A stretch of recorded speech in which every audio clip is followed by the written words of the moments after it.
In today's video, I'm going to teach you how to redact in Zendesk. We'll walk through how to safely remove sensitive information from a ticket using Zendesk's built-in redaction feature.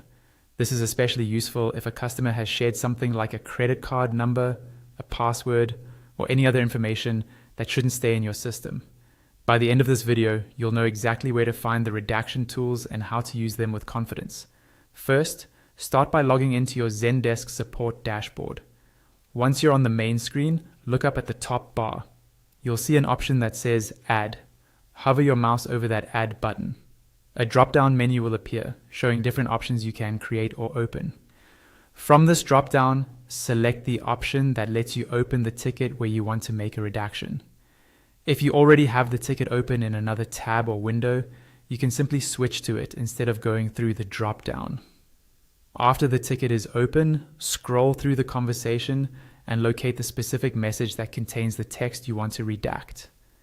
This is usually going to be a single message bubble within the ticket thread. Take your time here and double check that you're on the correct message, because redactions are typically permanent and cannot be undone. On that message bubble, look for the More Options icon. Depending on your Zendesk layout, this is often represented by 3 dots. Click on this icon to open a small menu of actions related to that message. From this menu, select Mark Text for Redaction. As soon as you click that, Zendesk will allow you to highlight specific text within the message.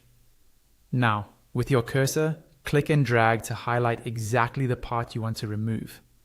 This might be a number, an email address, or any sensitive string of text.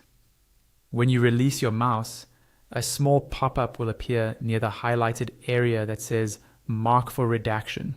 Click on that pop-up to confirm that this is the text you intend to redact. Once you've marked all the necessary text within that message, look towards the bottom right corner of the message bubble. You'll see a Redact button appear. Click this button to finalize the redaction. Zendesk will then permanently obscure the selected text, ensuring that it can no longer be viewed in the ticket. That's all you need to do to redact in Zendesk and keep your customer data safe.